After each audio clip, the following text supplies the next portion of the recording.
Thank you very much for the introduction. And indeed, Chryssa, I work at Institute Superior Technical. I will be talking today about uncertainty, focusing on topics of quantification, interpretation, and evaluation, and also that's a bit topics of explainability and fairness. So, without further ado,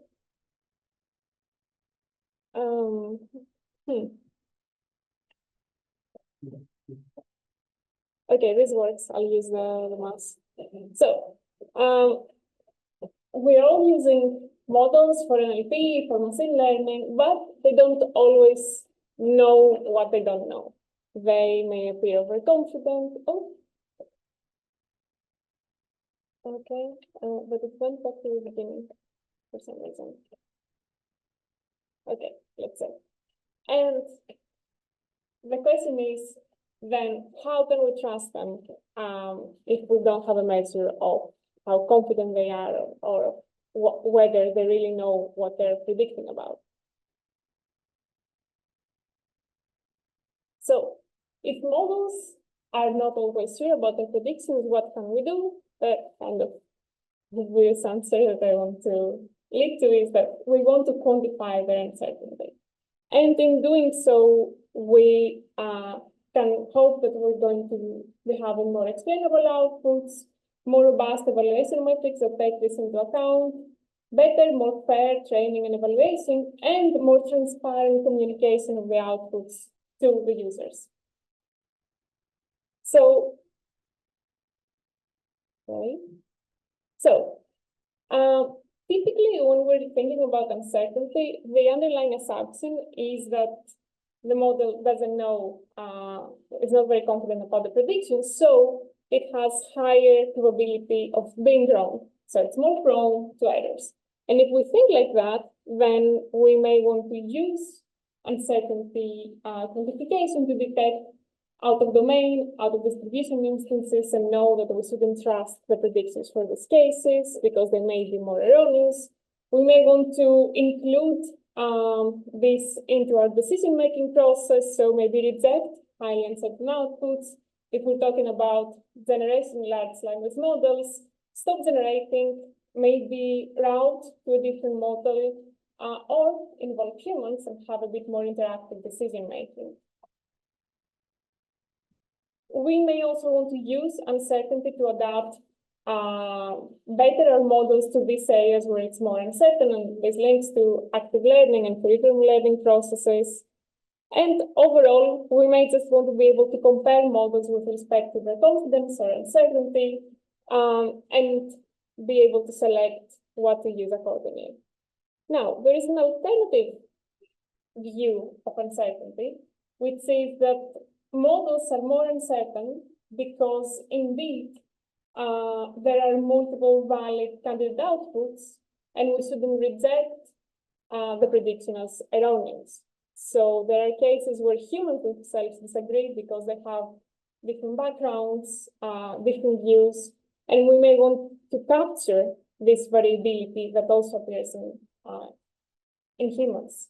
So in this case, we may want to just sample more estimates from the model as opposed to rejecting the prediction or the instance or the task altogether. We may also want to consider that, okay, this is because of our own bad specification of the task. So we may want to refine the task to reduce uncertainty, refine the input, provide more information to the model, or refine the output and provide more information to the user.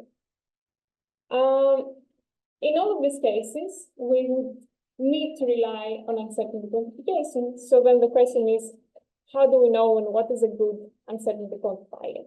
So I'm going to argue that we have to consider three different aspects. How do we evaluate uncertainty for this? How do we interpret it when we communicate it? And what can we actually realistically apply for the applicability aspect? I'm going to briefly talk about this and then introduce conformal prediction, and I'll work on this, that addresses different challenges on these three aspects. And I'm going to be using mostly controlled generation examples and tasks, focusing mainly on machine translation tasks. And just because I'm going to be focusing on this as a very brief primer, when we're talking about machine translation, we assume we have a source sentence here in English, and then we use a model to translate the sentence, in this case, into Greek. And we may also have a human reference, so the correct translation. And you can see that there is a difference here because the model thinks that the nurse is female.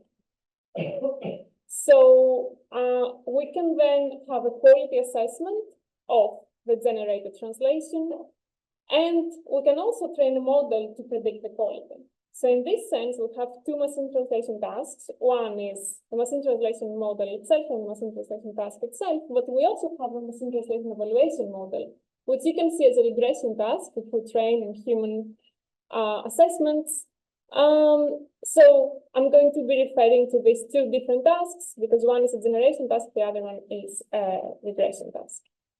So starting with the first part, which is applicability and underlying assumptions.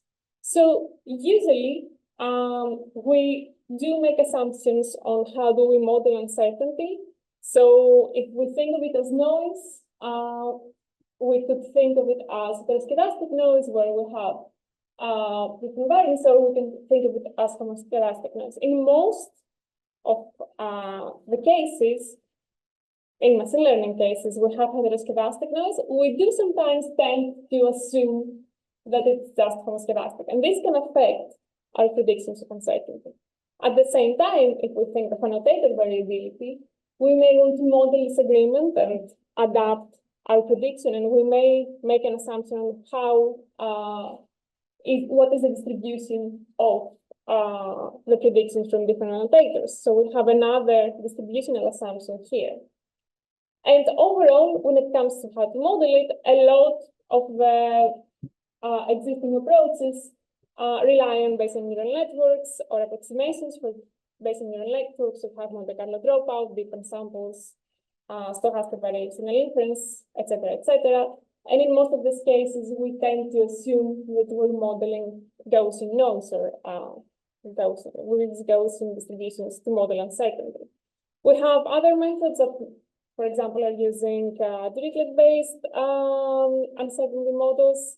And we have methods that do not make any distributional assumptions, but they may still make assumptions on feature density, or they may require access to out-of-distribution data. So we still have some constraints. We also have assumptions on where does the uncertainty come from. And in this case, the main distinction that we usually make is aleatoric versus epistemic. So aleatoric, coming from the word for dice, is uncertainty that comes from the data. We traditionally tend to think that this is irreducible, is linked to irreducible error, and we also have epistemic, the uncertainty of the model relates to the word of knowledge, so the limits of the model knowledge, because, for example, it hasn't been trained on an area. And we tend to think of that as reducible error.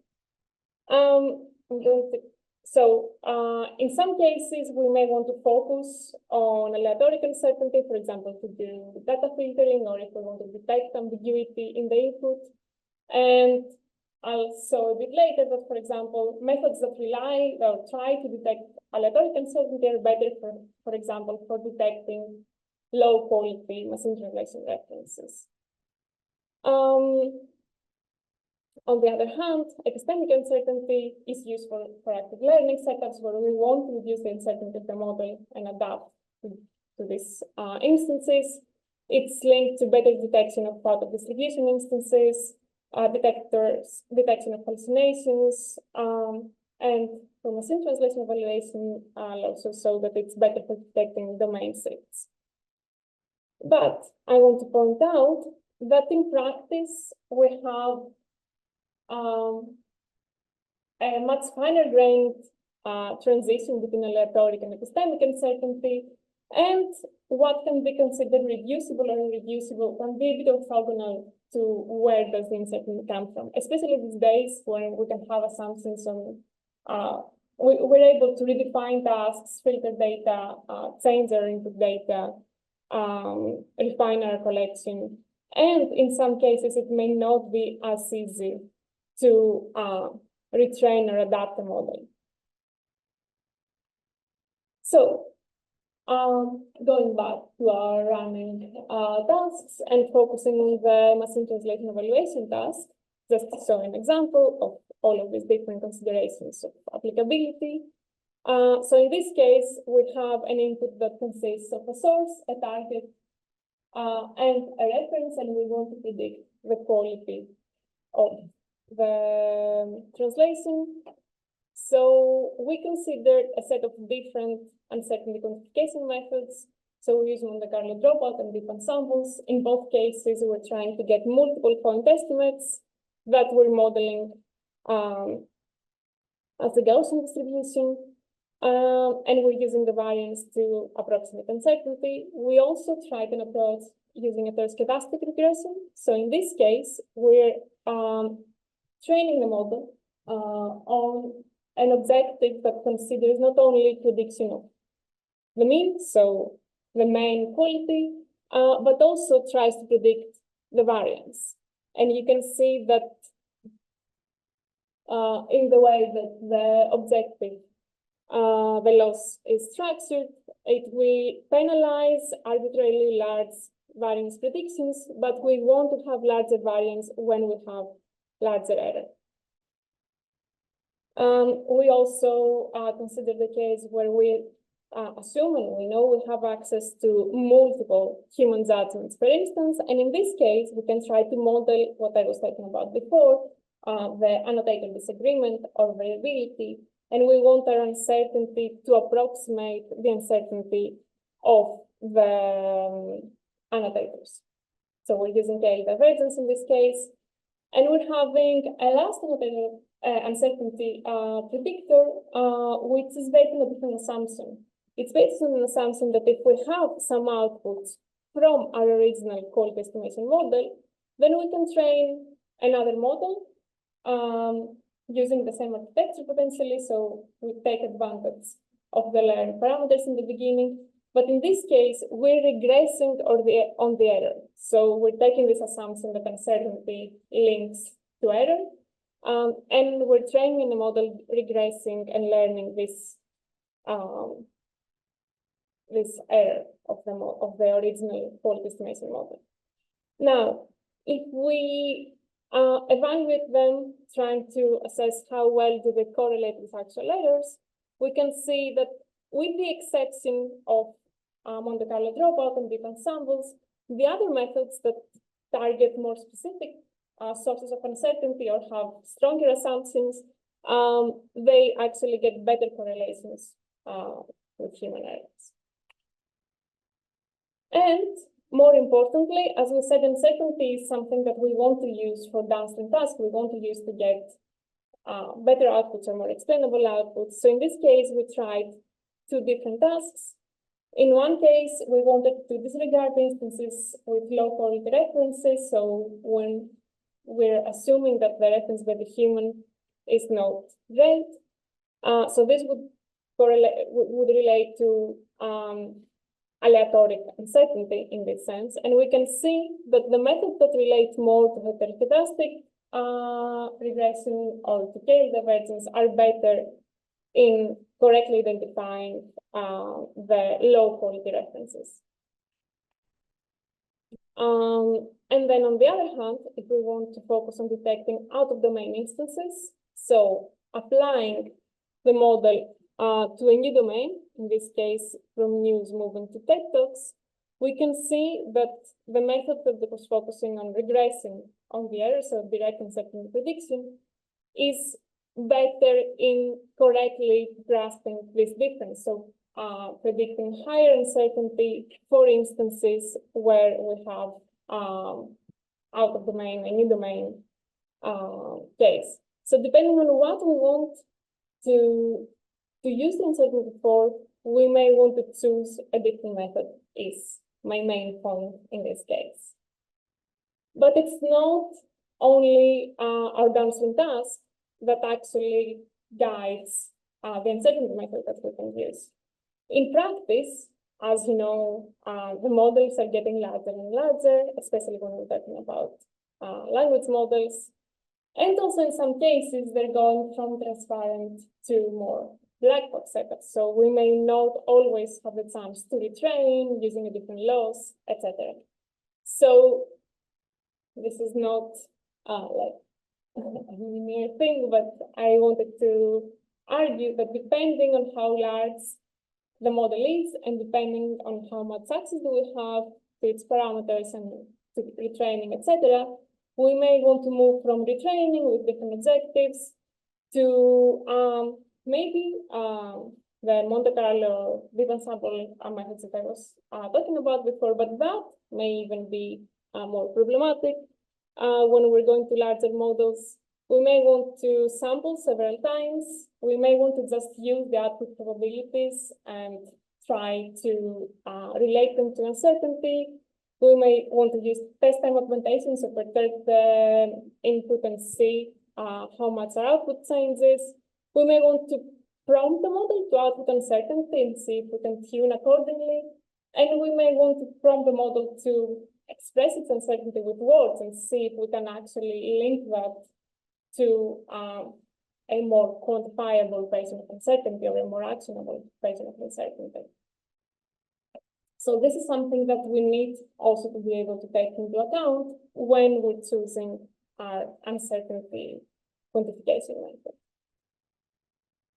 And I'm going to talk a bit about evaluation. I was already saying before that we were computing the correlation with human errors, but one of the most commonly used ways to evaluate uncertainty is to use the estimated calibration error. And this is based on the assumption that if a model is predicting uncertainty that's like 0.5 on a set of instances, I'm expecting it to be wrong in 50% of the cases. So based on that, if I bin all of my test instances according to the uncertainty level, I would be expecting their accuracy to, so confidence level is the mirror expression for uncertainty. I would be expecting my accuracy to align with that for a perfectly calibrated model. And if it doesn't, I can compute the calibration error and use this to compare and assess models. So this is a very useful approach. It's been used a lot. It does have a few issues. It's sensitive to the choice of the bin width. Small changes to predictions can cause large jumps and big changes in the EC, the calibration error. And it's not very suitable for tasks that have naturally high level variability. There have been different adaptations proposed to address this task. We have also proposals for human distribution calibration error that address this natural variability aspect. But overall, it's a useful tool to have to evaluate with its caveats. Now, if we focus more on the error aspect, we can compute correlation with error, so link uncertainty to our error in the test set. There are approaches that consider the area under the curve. There is also an approach more tuned to confidence, where we're computing the remaining errors as we slide our confidence threshold for rejecting cases. Still sensitive to outliers, depending also on what correlation coefficient we use. Not very informative when we're talking about correlation in terms of the scale of errors. So you can have, because of the sensitivity, you can have very well correlated uncertainty predictions, but it can be the case that you don't really know what does it mean if what is considered a very large uncertainty in this case, or a very low uncertainty. You just know that it correlates well with the rank or the order of errors. On the other hand, you can use a similar approach and just swap errors for human variability. You can have a way to measure that, and you can adapt this metric to account for different aspects of uncertainty. But if we want to look into the example a bit more carefully and consider the aspect of scale and how large do we want our uncertainty prediction to be, assume we have the true value in both cases, so our y here, and we have a prediction that is a bit different. So ideally, we will want our uncertainty to mirror how much wrong we are in its case. So if we consider uncertainty or as a confidence bound around our prediction, we would want, of course, this one to be larger than this one because this prediction is more wrong, so more uncertain compared to this one. But how large does this confidence band have to be? Is it the same if we have this one, and is it the same if we have this one, since in all of them, the rightmost one is larger. So ideally, if we consider the fact that we want our intervals, our confidence intervals, to be as tight as possible, but we also want them to be a bit related to the case here that we have a true value, we may want to consider coverage. So we may want to consider that our confidence interval includes the true value. So if we consider both criteria, width and sharpness, so we want it to be as tight as possible, but we also want it to include the true label, we would want to choose this case as the best representation of uncertainty. And we may want to consider other criteria, so robustness to noise, for example, that's a different aspect, or fairness. So we also want to have similar behavior of our uncertainty predictor across different attributes. So these are all points that ideally would be considered alongside the more traditional uncertainty evaluation errors, and sometimes they're a bit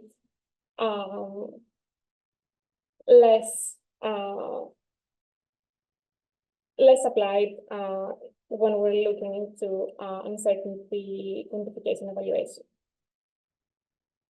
And as a very brief last topic, we also have the interpretation of uncertainty that we want to consider. So assuming we have an uncertainty quantifying, what is the best way to communicate this? Do we want an actual number?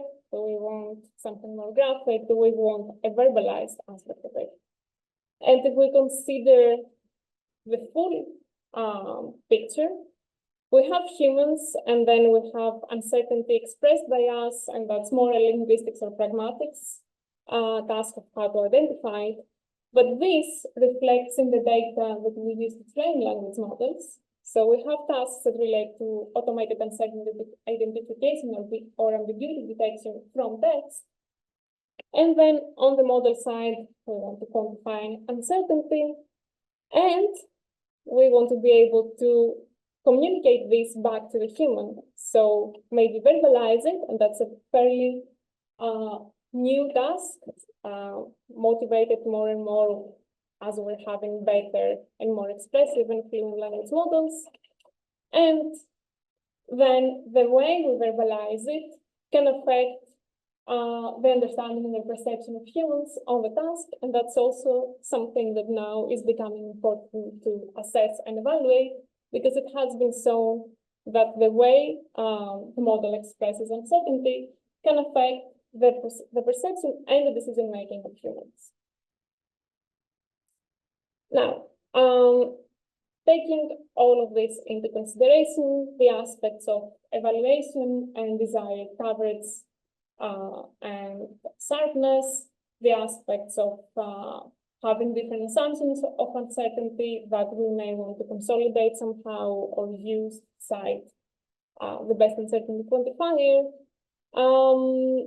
I'm going to turn into conformal prediction as a framework that actually addresses a few of these points. Now, what is conformal prediction, and what do we need to conformalize our task? So it has, we need to assume that we have a set of ingredients. We have our test set that we want to evaluate on. We have a held up calibration set, and we have access to non-conformity score. So you can think of that as a way to quantify how far away a data point is from the rest of our data. So this could be an uncertainty quantifier. It can be something more simple, such as the output probabilities of our main classification model. And we have, yes. Yes. But I'll talk about that in the next slide. And we have a desired coverage. So you can think of alpha here as a error rate, and our desired coverage is 1 minus accepted error rate. So if we look into classification, we can assume that we can order, for example, we can use that with probabilities and order our instances accordingly. Here, I'm assuming these are output tokens, but it can be anything.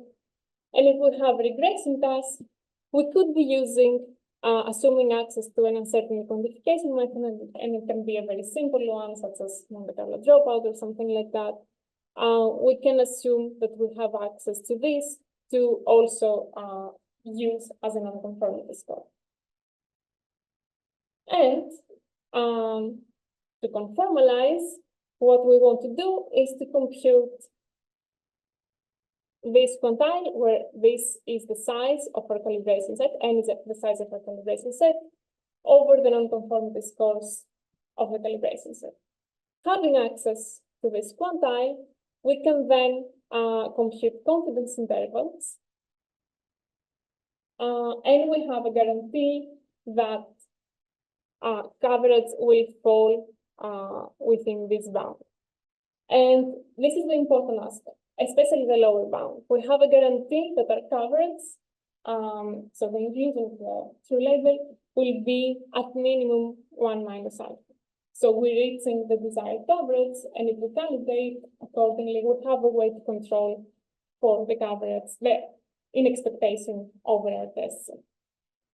So if we look at each of the cases here we're using the cumulative probability in the output. What we would be doing is, by computing this quantile, we're essentially selecting the set of labels that fall within what we call our prediction set. So the size of the prediction set can be used as a measure of confidence. The wider my prediction set, the more labels it includes, the more uncertain my model. The smaller, the sharper my prediction set, think of it as including only one label, then we'll have a very confident model. In regression, essentially, we may have an adaptation of the confidence interval over our original uncertainty quantifier. And again, the wider this is, so if we're going outside the original prediction, the more uncertain the model, the smaller this is, the more confident the model. So we have a guarantee on marginal coverage over a prediction set. And we have the advantage that width, in this case, is scale with respect to desired coverage. It's easy now to compare between different instances. This is a method that is non-parametric. So, of course, it depends on what is the non-conformity score that we're using, but we don't explicitly make any assumptions about the distribution of the uncertainty or anything about that. But, as we revealed before, this holds only for exchangeable data. So I'll show a bit later what happens when we're moving outside that, because you can assume that if we want to predict uncertainty as we generate, this is not anymore. In 2022, there's a I'm also sophisticated by reading about it, reading a project for the value 2 times, but then it's really big. Yes. So it's like a kind of the college last. Yes. Okay. But it's true. It's true. That's what we're using. I think a better way of characterizing for prediction would be a scientific representation, right? Because you're not using a number to the You're not. You're estimating. I mean, when you have regression, you are, but only because of how the task is framed. When we're looking into prediction sets, you're assuming, as I said, that the wider it is, the higher your uncertainty, but it's not an exact number. It's also, more. Even if you want to compute the diameter of the regression region, of the prediction region, sorry, there are, that doesn't respect one prediction. So there are cases in which the diameter is the same, but the bigger and smaller, depending on the problem that you're. Yes, yes. But if you consider, if you assume that you have an original uncertainty quantifier that gives you value, then that's what I mean. In this case, by definition, by construction, you have something closer to quantification in the more strict sense of it. And since we're speaking about it, if we see this on the previous example of uncertainty in machine translation evaluation, and I'm going to move through this a bit faster because I've already talked about the different methods that we used before. We also tried a different one that was quantile regression. So in this case, we use a different learning objective to predict the selected quantiles instead of predicting a mean value. And then we're using these different uncertainty quantifiers to construct our non-conformity score. In this case, what do we see if we compare them? We compare them here with respect to coverage, and we're also using calibration with respect to estimated calibration error, just to have a point of comparison. As expected, when we apply conformal prediction, these are the green lines, we reach the desired coverage, which is the dotted line. But we knew that because that's what the framework guarantees. What is more interesting is that the selected quantiles actually align very well with correlation to error. So we can use a calibration set to select, depending on which case, because coverage also aligns with that, to select which is the most suitable uncertainty quantification method for our task. This was the main output or conclusion here. But also, using this coverage estimation, as I said, we can compute it with respect to different attributes. So for each method, if we break down our data to the different language pairs, because this was estimated over a set of different language pairs, we can see that it doesn't always respect the 0.9, which was our desired coverage. So we have cases that fall considerably below that. However, if we recalibrate language-wise, we can correct this and achieve also the desired conditional coverage. And this we can apply beyond language pairs to different attributes. So we can apply continuous attributes by binning and recalibrating. And we could also consider different demographic attributes. We didn't do that, but we can use the same approach, and it has been used for gender bias, racial bias, and we can also use it potentially for religious bias, age bias, etc. Or we can consider other linguistic aspects, style, formality, difficulty, complexity, etc. However, now, what happens when we move to machine translation, where we break this extensibility assumption? So in this case, if you consider a sequence and you want to quantify uncertainty for its token while you're generating, so we want to have, a primer. I'm going to go through this a bit faster. So if we want to compute uncertainty on the output, we have a few different options. We can sample multiple times, and we can compute uncertainty over the sentence, maybe compute some semantic entropy-based uncertainty. So over the output, we can try to compute the deviation of output tokens. We can ask the model to verbalize its uncertainty. And there have been some approaches to do sentence level conformal prediction. But in this case, we have approaches where they use, they change the task into a sentence classification task, treat each example as a label, and then we can conformalize. Or we can use one of the known uncertainty estimates on sentence level as non-conformity, and then adapt the task. But that's not what I want to focus on.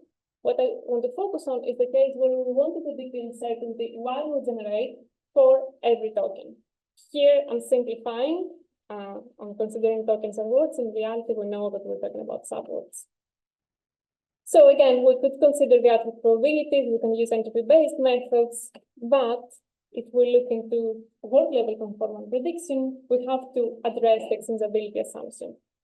Like it for us, Barbara has already solved this. So what are we doing is, what they solve is that we can have a guarantee that, however, has an extra term, and this is our coverage gap. And essentially, we want this to be small as possible, so that we reach our desired coverage if this is still 1 minus alpha. This includes the total variation term that is not very easy to compute, but if we choose meaningful weights such that they're very small when the variation is large, and they can be larger when we have an expectation smaller variation, then we can, on average, assume that we still have a small coverage gap. Again, it's important in this case to use meaningful weights, so weights that are representative of our problem.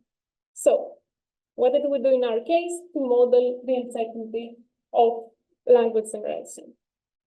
We used the hidden representation of the language model, and then we assume that we can select a different calibration set at every step of the generation.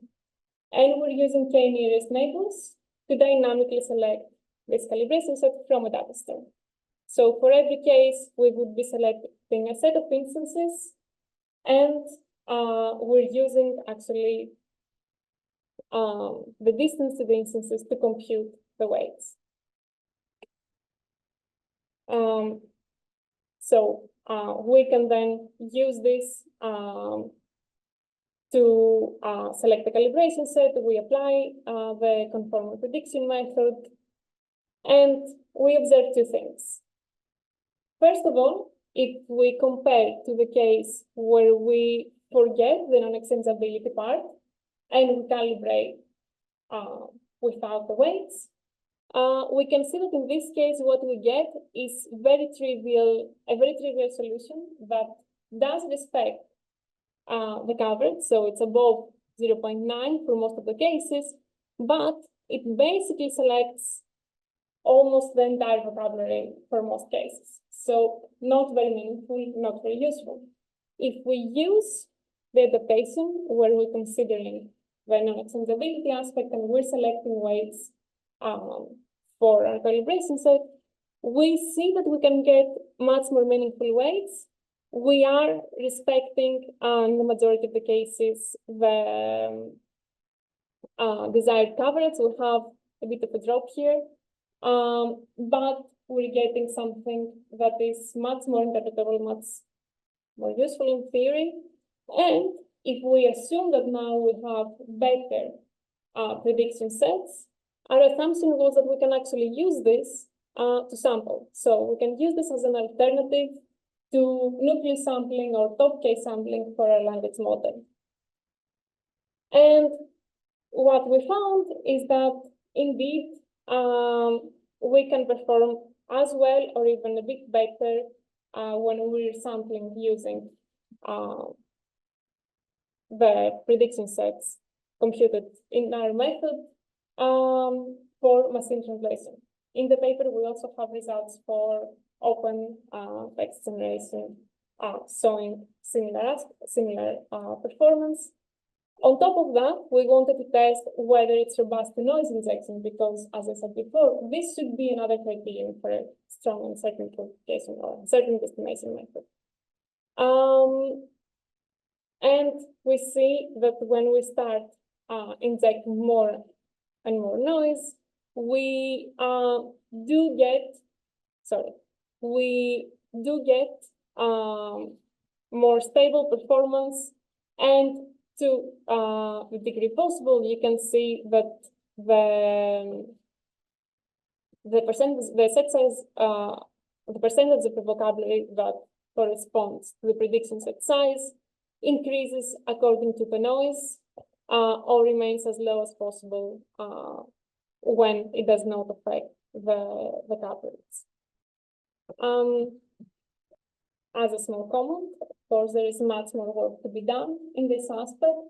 There are more considerations. We need to consider that this method implies that we need to calibrate again at every step, which may not be optimal in real-time generation. So we were casting instances to facilitate the process, but still, I think there are many more improvements to be done in this aspect. I'm going to move a bit faster through the rest because I can see the time. But my main point is that we don't need to always consider coverage. There may be cases where we want to actually calibrate for a different loss function. And if we have a function that decreases monotonically and is bounded, it has been shown before that we can have a guarantee similar to the one we had for conformal prediction for coverage, but bounded with respect to this loss. We saw that we can also have this for non-exchangeable cases. So we extend the theory, and if we assume we can construct prediction sets with respect to lambda, we can have, I'm going to show this very fast, but essentially we can have a similar bound. These are the bounds of our bounded loss function, and you see that we have also our coverage gap or our gap in our bound here as well, that also assumes we have some meaningful weights and the total variation distance. So we need to estimate this in the calibration set, choose the desired threshold, and then we can compute our quantiles. What I want to very quickly show for that is that, for example, loss functions that are suitable would be false negative rate, false positive rate, F1 score in bounded cases, and for example, the absolute loss if we consider regression tasks would reduce lambda insensitive absolute loss. And this method is robust to distribution seeks and change points. So what I wanted to show is that we can maintain the guarantees on the loss function while having more meaningful prediction sets and as tight as possible prediction sets. So I'm going to briefly show two examples, and I'm happy to talk more about it in the question session. So this is a case where we were actually using synthetic data, and we were inducing change points, so drastic changes in the distribution here, or smoother distribution rates in the third setting. So comparing the method that does not account for exchangeability and the one that does, we can see that in the first setting, where we have IID data or exchangeable data, they're the same. In the second setting, we are adapting faster, reaching back to the desired threshold on our loss. And the same can be seen in the third setting where we're maintaining the performance closer to the desired bound. If we look at this in a non-synthetic use case, in this case, we have open question answering, and what we're considering from a selection of different answers is the token level F1 score. And in this case, we found we were getting the same performance with respect to staying close to the desired risk threshold. The risk here refers to our desired loss, but we actually had tighter prediction sets, so smaller set size on average compared to the case where we're not considering the non-extensibility aspect. Very briefly, my point here, and this is still work in progress, is that if we are focusing on word level, essentially what we would like to do is be able to detect the cases where we're going wrong. And in this case, we would want to be able to select, let's say, the words that are wrong using conformal prediction. So, assuming again access to some uncertainty or non-conformity score and a target performance indicator. Here, let's move again away from coverage, and let's say we want to focus on the false negative rate. So we want to optimize for getting as many wrong words as possible, or the other case around, we may want to focus on false positive rate and make sure that we're not flagging correct words as wrong. Then we can try to conformalize having this objective on the word level and assume that we have a set of labels. Each label corresponds to a word, and we want to have, in this case, prediction sets that correspond to the wrong words. So we can optimize depending on a criterion based on that. And this, you can assume, is not only relevant to machine translation, you can think of it for any generation or even classification task. In this case, for example, also for image captioning, where we want to detect wrong words, so foil words. And in this case, it can be used directly to obtain more explainable error prediction, more explainable quality scores, and potentially aid in correction of wrong generations. So overall, conformal prediction does touch and improve on some aspects mentioned before that concern evaluation, interpretation, and applicability. So we have contributions with respect to coverage, but also fairness and robustness. We can use the prediction sets to do more explainability related tasks, and potentially these prediction sets allow for further analysis of our confidence intervals and understanding of the model behavior. And it's non-parametric, it has flexible calibration targets, so it can be applied to more tasks and models depending on the case. There are other concerns: efficiency, better calibration weights potentially, as I said, and in every case we can consider which losses are of interest and how do we interpret the output, what does it mean when we have a given prediction set. So this was hopefully a contribution towards a more accessible version of uncertainty, and in doing so, a more accessible version of language generation. There are additional concerns: multilinguality and multimodality, fairness, robustness, and this linked to other topics that I'm interested in, and I wanted to briefly repeat, and relate to verbal uncertainty. Moving away from English-centric tasks, you saw the breakdown of uncertainty when we start focusing into the different languages. So thinking of multilingual tasks that don't always refer just to machine translation. Focusing on fairness with respect to these aspects, what happens to low resource languages, what happens when we move away from non-standard English, and considering multimodal aspects. So vision language models, other types of models that we want to take into account when generating, in this case, formal logic structures or business process models, etc. And I'm way over time, so I'm going to close with that and just say that this was work with a lot of collaborators. The main of them are in the top, referring to the uncertainty work, but there are many more involved in this work of the topics that I mentioned. So, thank you very much.